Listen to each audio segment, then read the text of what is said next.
daily duties, each seated at his desk, counting and recounting their monies in the counting house known as Marley and Scrooge. It was cold, bleak, fighting weather, and they could hear the people in the court outside go wheezing up and down, beating their hands upon their breasts and stamping their feet on the pavement to keep warm. The city clock had just gone 3.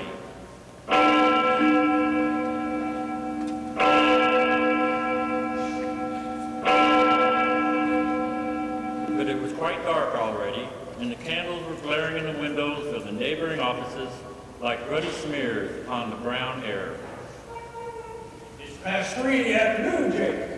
We should put off our duties for the day after tomorrow. Pray tell, Ebenezer, why should we take a full day plus 2 hours away from our business? Jacob, you know very well this is Christmas Eve. Christmas Eve? Christmas? Bah! Next thing you know, we're expecting to take care of the poor and the destitute. But, Jacob, our bounty is plentiful. Ebenezer, have you learned nothing of your business? You will never amass your fortune by shirking your duties for such frivolities. Every hour is potential profit, and profit is the measure of our success.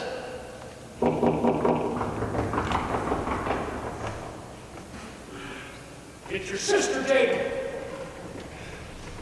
Well, woman, do you have your mortgage or not? Jacob, dear Jacob. Ah, do you have the money or not? But Jacob, your niece needed medicine, your nephew needed shoes. Bah, no money, no roof over your head. You and the 3 beggars, out with you. But Jacob, it's bitter cold and it's snowing. We have no place else to go. Are there no jails? Are there no prisons? You and the beggars, out with you, I say. Be gone. Jacob, I beg of you. Be gone, out with you, I say. No money, no roof over your head.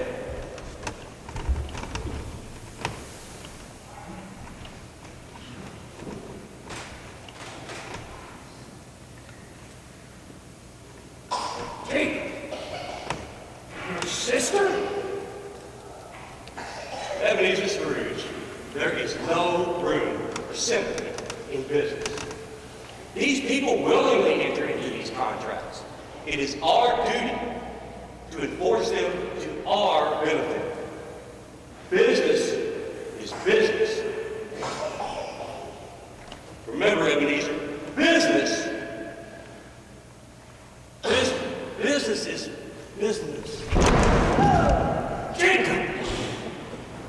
Jacob Marley's untimely passage and the extra work left for Scrooge had a profound effect, hardening Ebenezer to the mirror of the man he so admired and had long worked aside.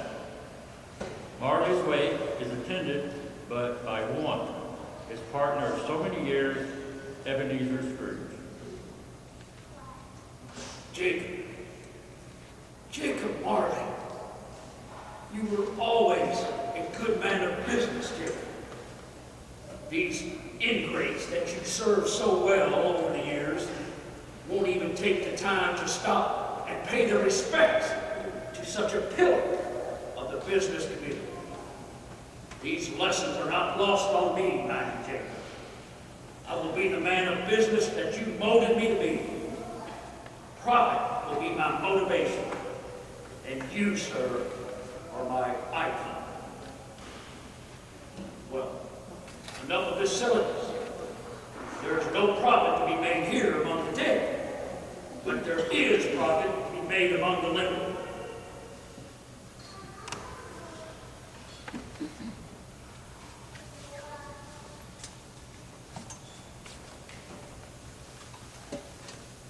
Well, you won't be needing these anymore. Now where are you taking? After all, business is business. 7 years now have passed since Marley's death, and once again, of all good days in the year, on Christmas Eve, old Ebenezer Scrooge still sat busy in his counting house. The door of Scrooge's counting house was open, that he might keep his eye upon his faithful but shivering clerk, Bob Cratchit, while sitting at his desk copying paper. Suddenly, Bob Cratchit rose and approached old Mr. Scrooge.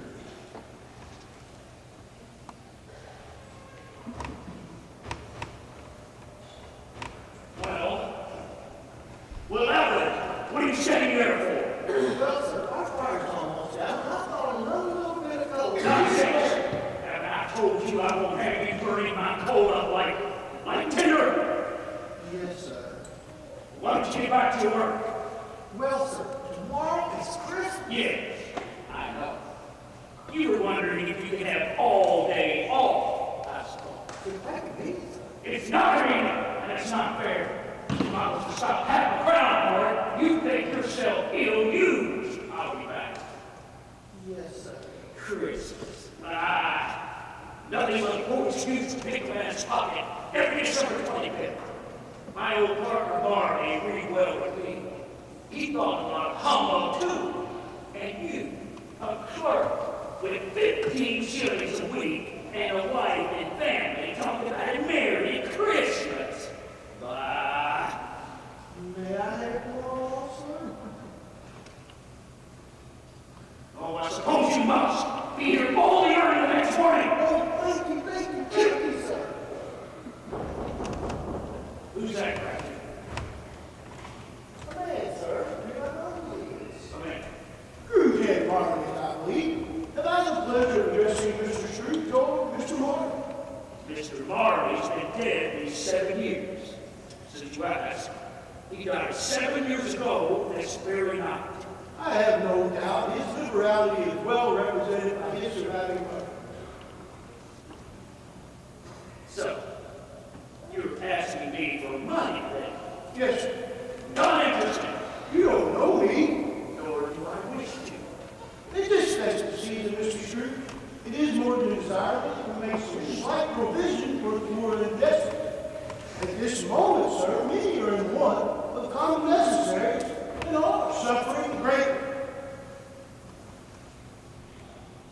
Are there no prisons? Plenty of prisons. And the union workhouses, are they still in operation? They are, but still I wish I could say they're not. The treadmill and poor law are in full vigor then? Oh, they are very busy. Good.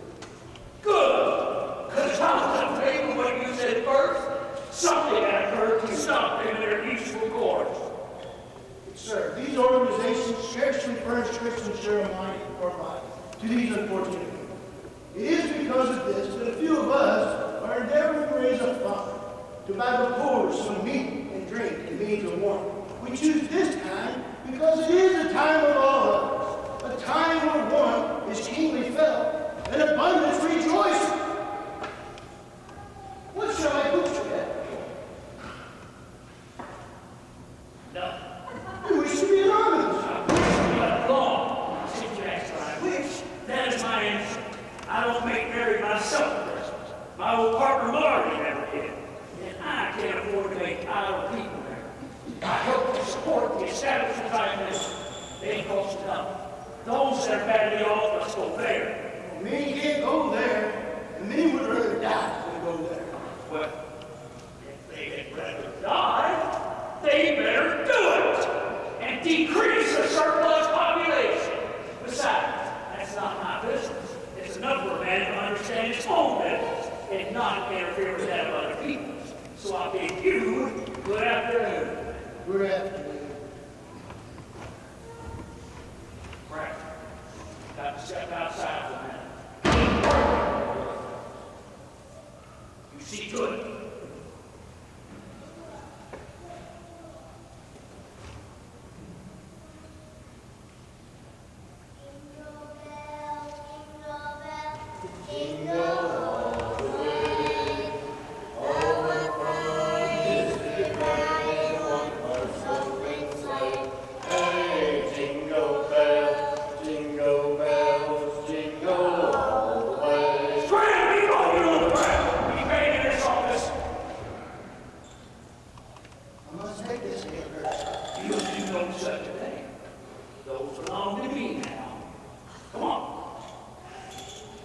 Back.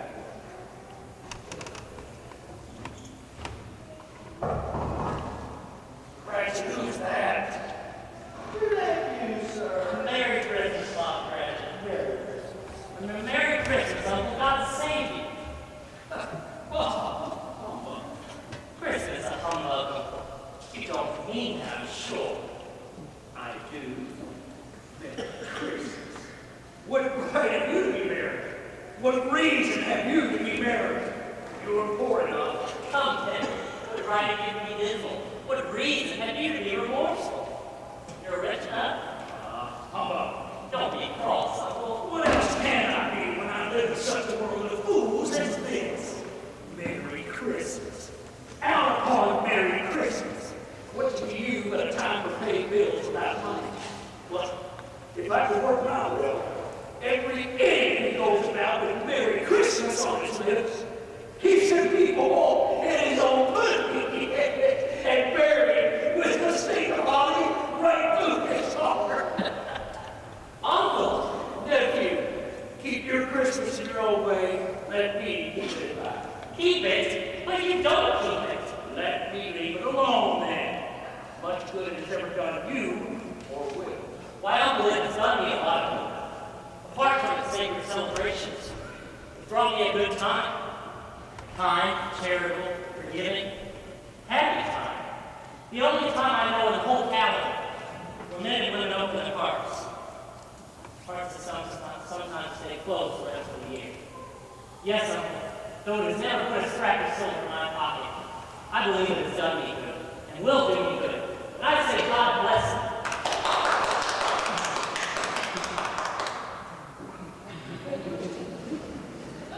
Another sound out of you, crazy.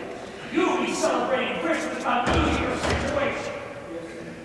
As for you, you're quite a powerful speaker, sir. I wonder you don't go to Parliament.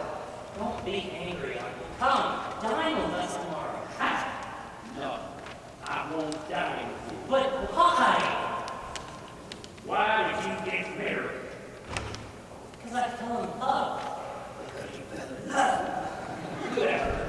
Damn, but you never came to see me before I was married. Why do you give that as a reason for not coming now? Nephew, good afternoon. Uncle, why can't we be friends? We've never had any quarrel to which I've been a party, and we never will. Now I have come to see you in homage to Christmas, and I'll keep my Christmas spirit to last. So a Merry Christmas. Good afternoon. A Happy New Year. After such a disturbing afternoon, Scrooge took his melancholy tavern, and having read all the newspapers, began his journey home. He passed house after house, lit up with Christmas cheer. At each festive sight, Scrooge just flared with disdain and grumbled, "Ah, humbug." The more laughter and festivity that Ebenezer Scrooge witnessed, the harder his heart became. The more he mocked and humbugged his fellow man.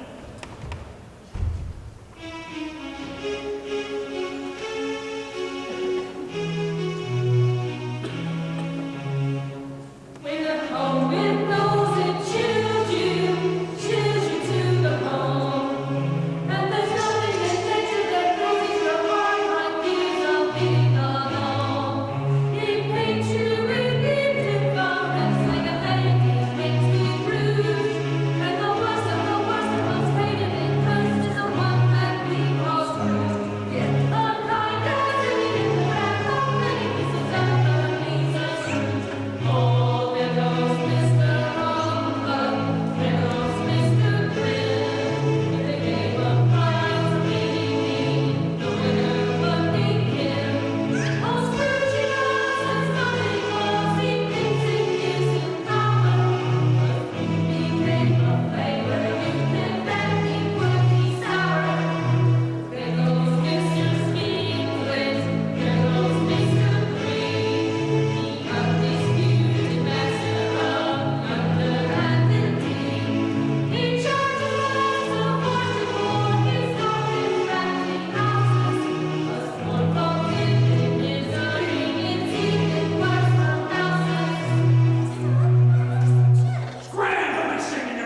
chambers which had once belonged to his irascible old partner, Marley.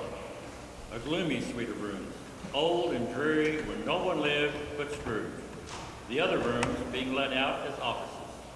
Once in his apartment, he closed and locked his door, and in his usual fashion, sat down in his favorite chair. The fire was very low indeed, casting eerie shadows on the wall, and he was obliged to sit close to it and brood over it before he could extract any warmth. As he leaned forward in his chair, his glance happened to rest upon a bell, a disused bell, that hung in the room and communicated for some purpose long forgotten with the chamber in the highest story of the building. It was with great astonishment and strange dread that, as he looked, he saw this bell begin to swing, first softly, then so loudly every bell in the house joined in and rang also.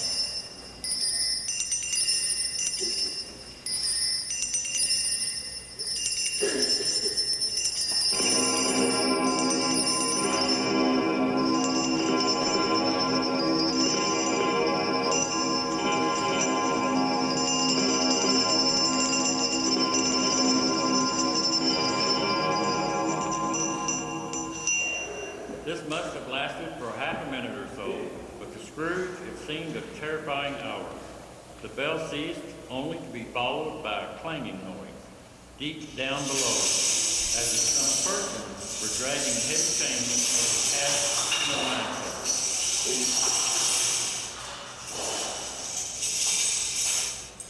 line. Then followed a series of strange sounds, as of feet mounting stairs, coming closer and closer toward his room.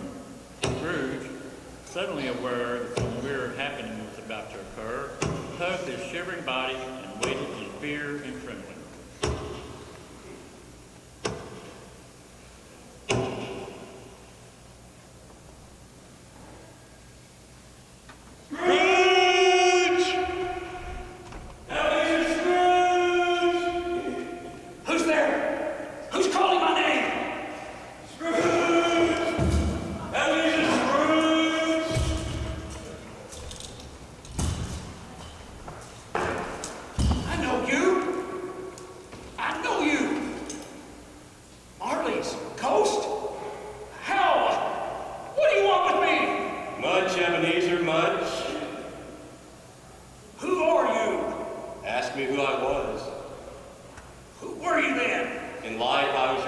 Dicken, Marley. Can you sit down? I can. Do it then.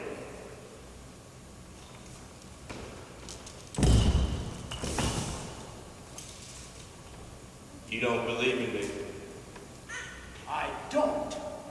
What evidence would you have of my reality beyond your own senses? Well, I don't know. Why do you doubt your senses? Because a little thing affects them. A slight disorder of the stomach can make them cheat. You may be an undigested bit of beef, a lot of mustard, a crumb of cheese, a fragment of underdone potato. There is more of gravy than of the grave of you, wherever you are. Mercy! Dreadful apparition! Why do you trouble me? Man, worldly mind, do you believe in me or not? I do. I must.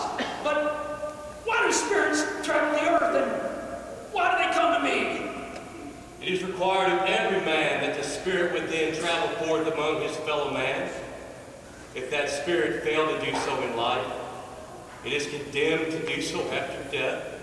It is doomed to wander through the world and witness what it cannot share, but might have shared and turn to happiness. You are chained. Tell me why. I wear the chain I forged in life. I made it link by link and yard by yard. Yours was as full, as heavy as this 7 Christmas Eves ago, Ebenezer. You have labored on it since. It is indeed a ponderous chain. Jacob. Oh, Jacob Marley. Tell me more. Speak comfort to me, Jacob. I have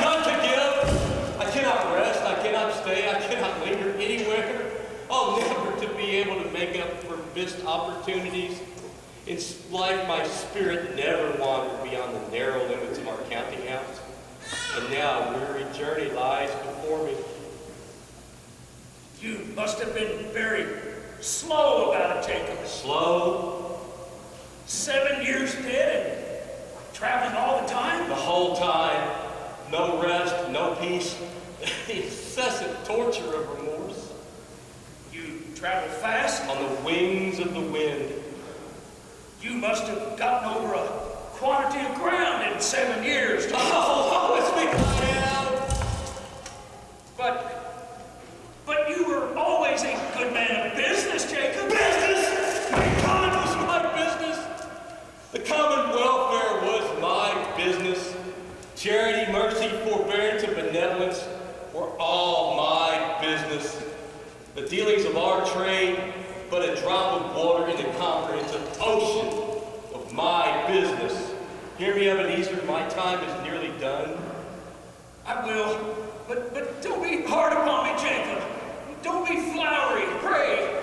Ebenezer, how it is I appear before you in a shape you can see I do not know.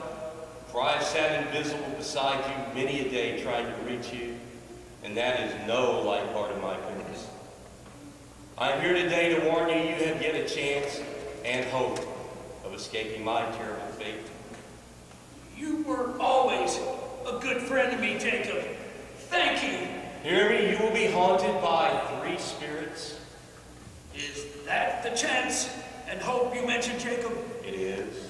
I think I'd rather not. Without their visits, you cannot hope to shun the path I tread. Expect the first tonight when the bell tolls 1.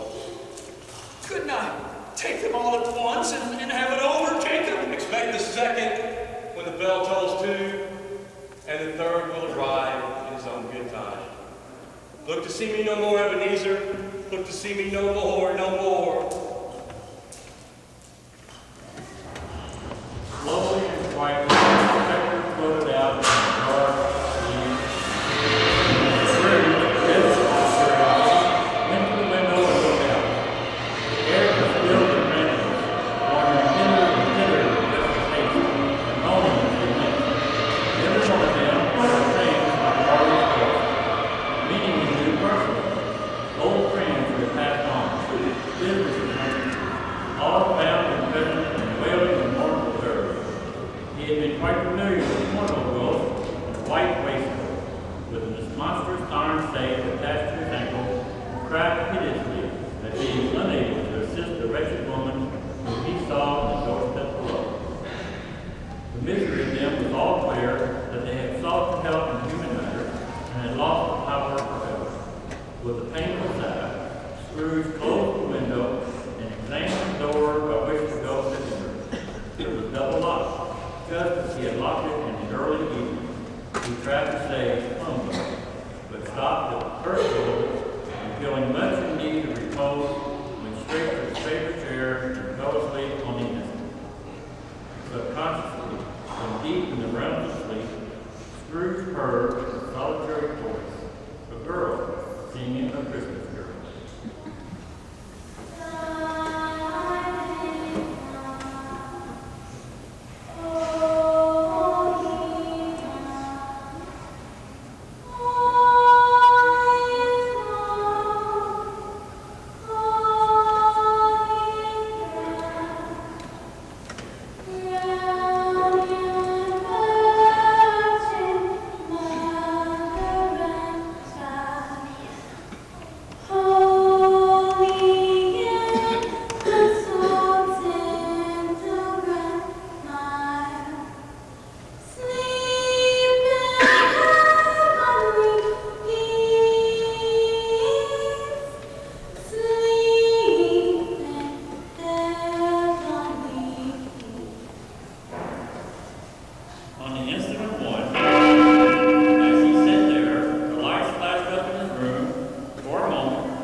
Well, I was a boy here.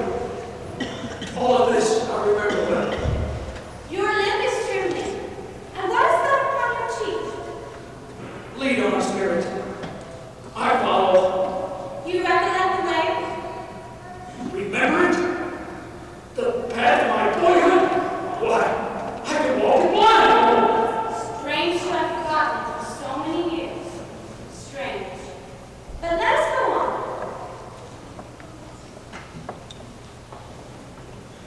Ah, the school. Do you remember? But of course you do. Even though it is Christmas Eve, however, it is not quite deserted. A solitary child neglected by his friends is left there still. I know him all too well. My own lost boyhood. My lonely self. Do you recall this old brick schoolhouse with its weathercock and the school bell hanging from its roof? Look now! The walls are damp and mossy, the windows broken, the gates decayed. Let us look within at the boy who still reads near the funeral pile.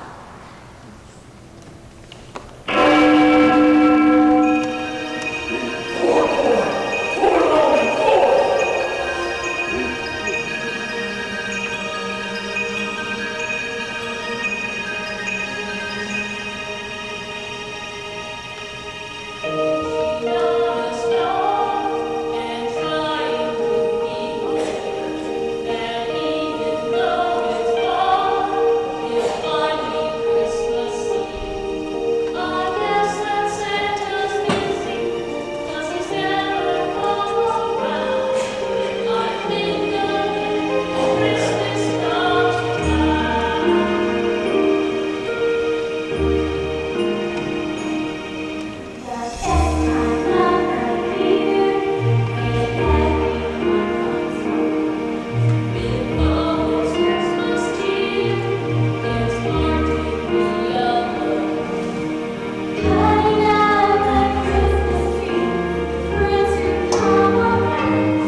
It was that day my little sister Fanny came with the happy news that she had persuaded my father to let me come home for Christmas.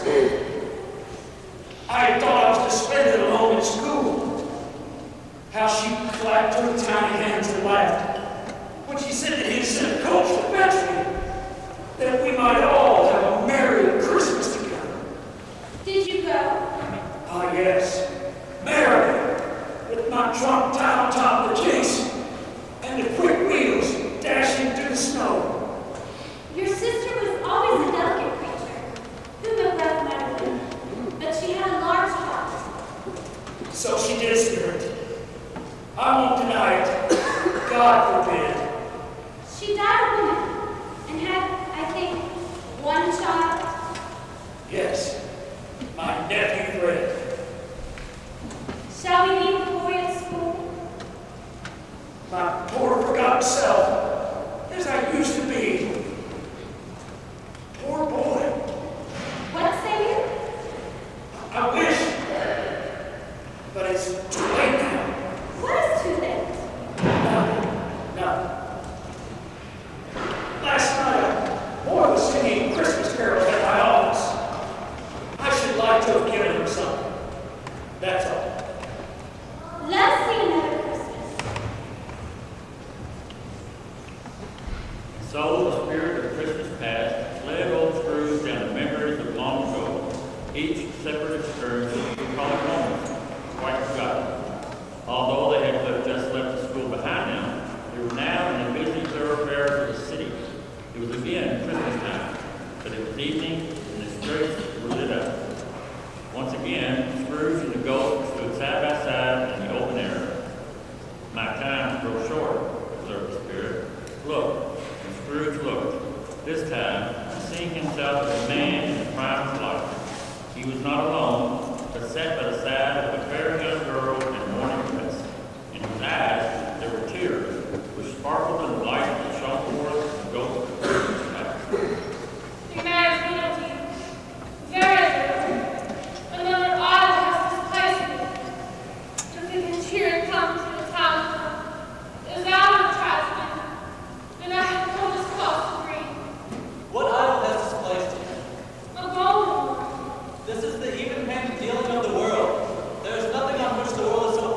haunt me no more. In his anguish, he wrestled with the spirit of Christmas past, and yet found he was only struggling with the strange, unbroken light. He was conscious of being exhausted and drowsy, and of being in his own bedroom, with barely time to reel to bed before he sank into a heavy sleep. At the stroke of 2,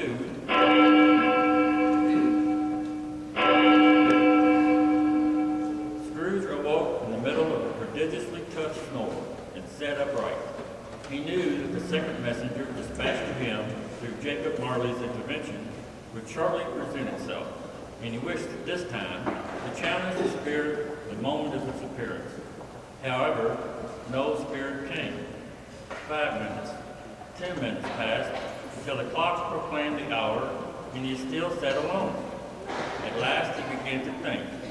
Throughout the hour, he had seen a ghostly light about the clock, and he wondered if in the adjoining room he would find its weird source. He had hardly moved when he heard a strange voice singing a carol. Came upon the midnight clear, that glorious song of old, from angels bending near the earth to touch their harps of gold. Peace on the earth, goodwill to men, from heaven's all gracious King. The world in solemn stillness lay to hear the angels sing. Scrooge! Ebenezer Scrooge! Come in!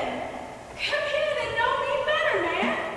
I am the ghost of Christmas presents! Look upon me! Spirit, conduct me where you will. I've just learned a lesson, which is working now. If you have aught to teach me, let me profit by it. Touch my robe, come.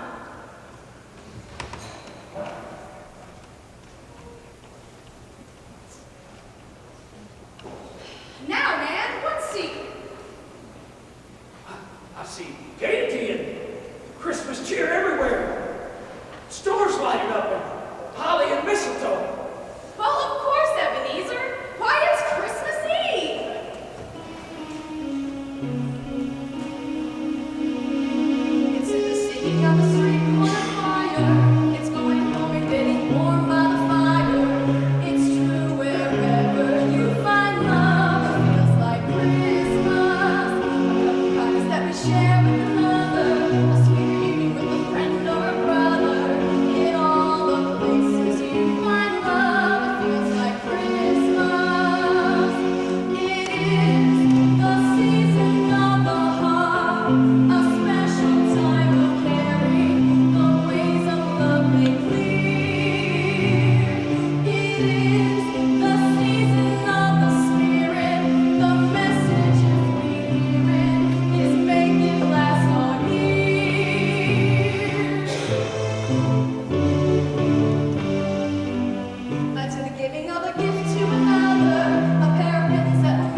setting about playing. Children, we must tidy ourselves. Your Papa and Tim are going to be home soon. But Mama, I'm hungry.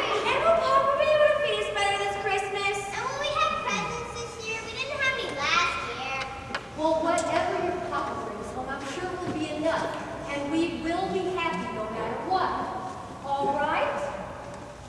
Now, when your Papa gets home, I want you to hush. Shh, not a word. Now let's see those smiles. Someone help me up. And who is that man who enters so merrily, carrying a tiny crippled lad on his shoulder? Oh, Robert! Merry Christmas, Papa! That's Bob Cratchit and his son, Tiny Tim. Look, Spirit, the boy uses a tiny crutch.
Will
Start smiling in joy with me. The miracle of man will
Spirit, tell me, will Tiny Tim live?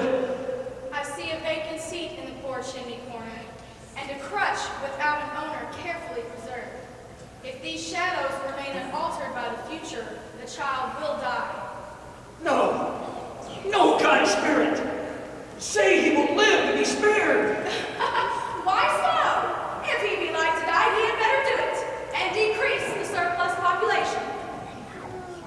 You mock me with my own words. Man, if man you be in heart, will you decide what man shall live and what man shall die? It may be in the sight of heaven that you are more worthless and less fit to live than millions like this poor man's child. 'Tis truth you speak. Enough, we must go on. Hold my robe.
Tight as me wife's corset.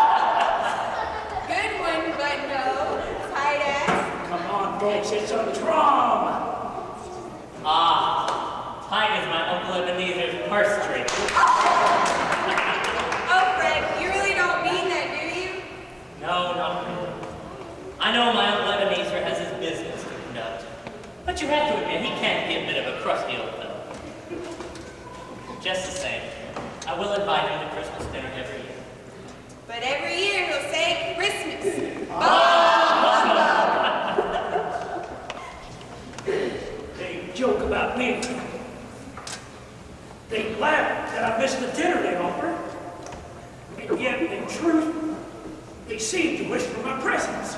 You observe well. That game they played. I remember that. I'd almost like to join in that ride. I leave you. My life upon this globe is very brief. Are spirits' lives so short? Mine is tonight. Hark, the time is drawing near.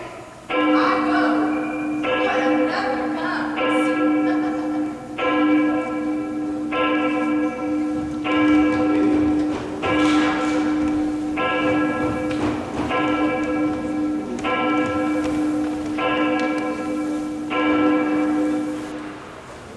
I'm in the presence of the ghost of Christmas yet to come. You are about to show me the shadows of things that have not happened, but will happen in the time before us. Is that so?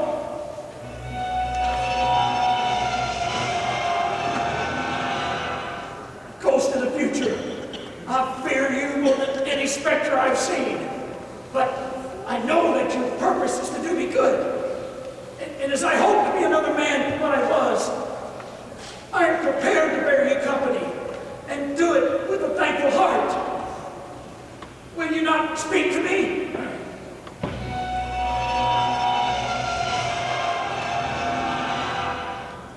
Lead on, Spirit.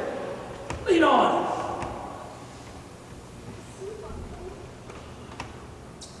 I hear voices. A code now. It is a code. Men and women talking of one who's dead. Occasionally. They rejoice in his death and speak with cold dislike.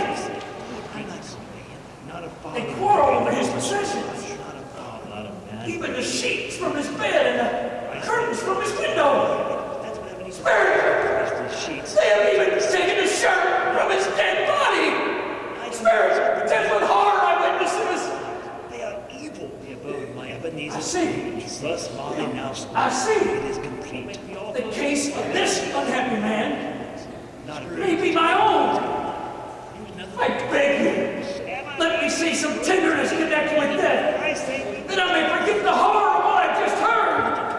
I may go this way. I pray you, Just as I lead on. Have a good day that Ebenezer's dead. Once again, the solid ghost of Christmas yet to come beckoned Scrooge to follow, first leading him past the window of his own counting house that he might look in. Scrooge hastened to see what the future held for him there, but saw nothing that he recognized. It was an office as before, but not his. Another had taken his place and sat at the desk which had been his for so many years. He bowed his head that he might erase the sight. The phantom beckoned him on, pointing as before, this time to an old churchyard, overrun with grass and weeds, forgotten and unattended. The spirit stood among the graves and pointed solemnly to one. Before I draw closer to that stone to which you point, answer me one question. Are these the shadows of things that will be? Or are they the shadows of things that only may be?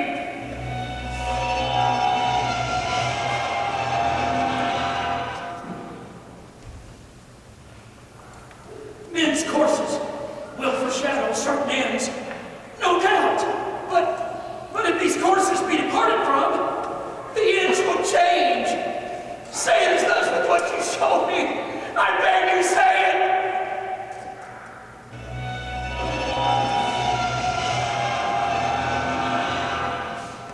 No, no. My name, just my name that is carved upon the stone. Am I the man whose death they welcome, over whose possession they quarrel? No, Spirit, no. Spirit, hear me. I am not the man I was. I will not be the man I must have been, but for this intervention. Why show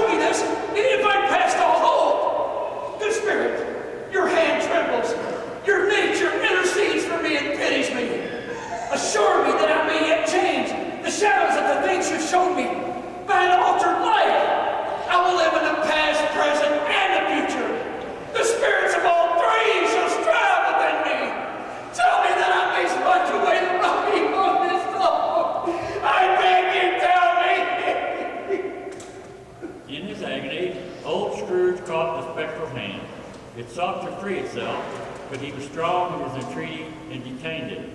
The spirit, stronger yet, repulsed him, holding up his hands in the last prayer to have his fate reversed in a flash. The ghost of Christmas yet to come had left him. I'm alone with Christmas in my heart and trying to keep it all year. Tell me that I may sponge away the writing on the stone. I beg you, tell me.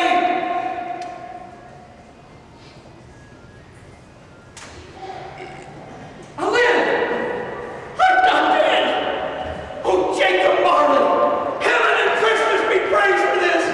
I'm staying on my knees, oh Jacob, on my knees. I don't know what to do. I'm as light as a feather.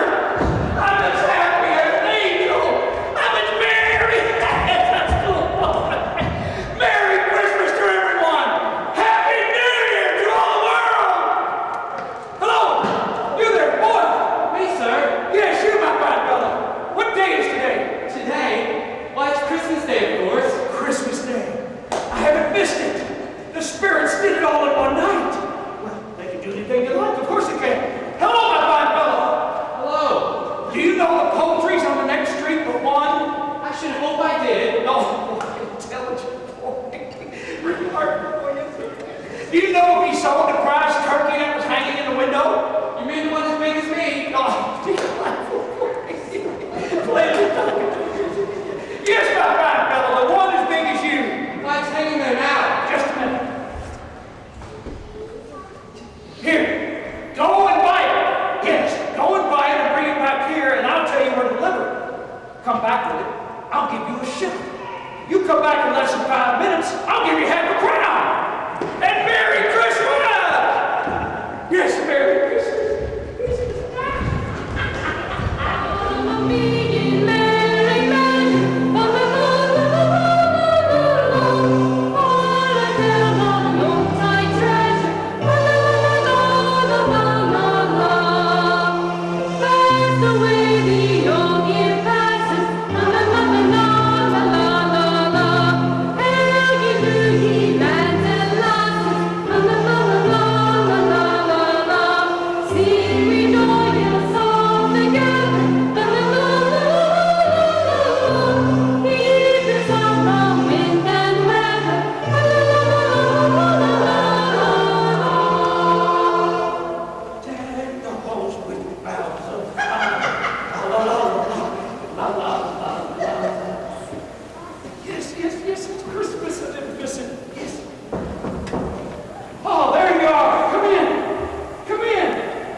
who were in full agreement that a mystic transformation had indeed occurred, if not a miracle. Finally glad that Uncle Ebenezer had found the true meaning of Christmas, a spirit of charity and love for his fellow man. The next morning, Mr. Scrooge returned to work, only to find Bob Cratchit not yet there. So, late again, Bob Cratchit. Well, we'll see about this. Mr. Cratchit? Yes, sir. Come here, Mr. Cratchit. Do you happen to know what time it is? 18 minutes past the hour, sir. No, 18 and a half minutes past the hour. What do you mean by coming here this time of day? I'm sorry, sir. I was making rather merry yesterday. It won't happen again. Well, I'll tell you something, Mr. Cratchit. I'm not going to stand for this any longer. Therefore, I'm going to double your salary. Double my salary, sir? Yes!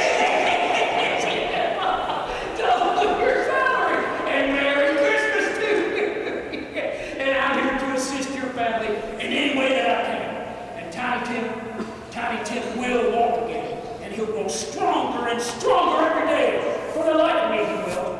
Well, we'll discuss the particulars this afternoon over a bowl of Christmas pudding. Well, what's the matter, Bob? Nothing, sir. Nothing. Well, make up the fire before we freeze again. And go out and buy some more coal before you down another hour. Cross another T, Bob Cratchit. And Merry Christmas!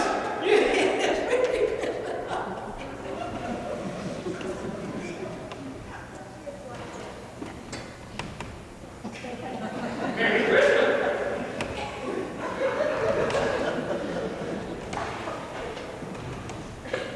Old Ebenezer Scrooge was as good as his word. Not only did he become as good as a man, but as good as a friend the town had ever known. And as for Tiny Tim, who did not die, Mr. Scrooge became as like a second father. It was said of Ebenezer Scrooge that he did indeed know how to keep Christmas in his heart throughout the year. May that be said for all of us. And as Tiny Tim observed, Merry Christmas to us all, and God bless us, everyone.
great start.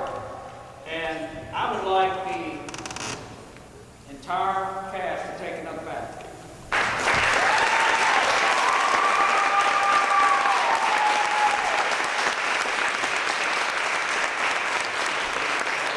Now, if you will, it takes an unbelievable amount of work to do this show. Unbelievable amount of work. And the whole cast worked very hard, and I'm really proud of it.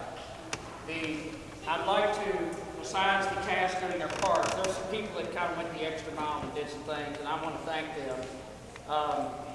First of all, our pianist, Pat Swearingen.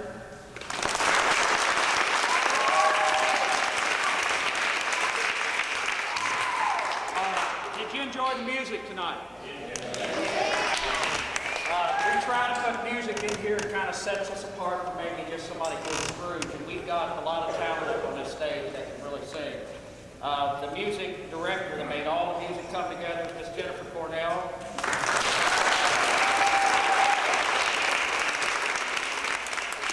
The lighting and sound is no easy task. We can thank Buddy Soul and tonight running it back there for us, I don't know if he's here, out here on the stage, is Chris Sherfront. I'd like to thank him.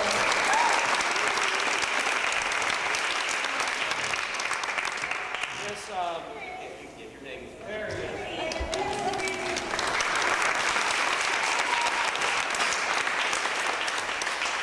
This painting of the scenery and all that kind of stuff, which I would never have the patience to do. But thank goodness we have people that do have that kind of patience, and that's Tina Soul,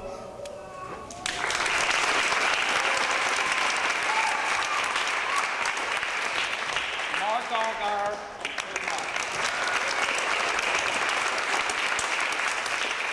Hannah Allgard, and folks, they give up a lot of nights, even this week. After rehearsal, they would stay late and try to finish that painting. It's very painstaking, and I appreciate it very much. The set construction, I always tell people, and it's the truth. This guy, I've been known to say, man, I wish we had another piece of stage right here. I wish we had something here. And the next night it's there. And that's Mark Allgard.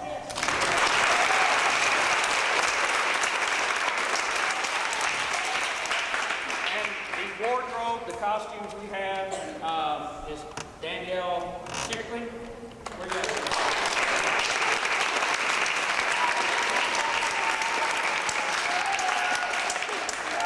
And my wife Karen helped with that, and Karen was also at the door tonight, which is not an easy task. So Karen.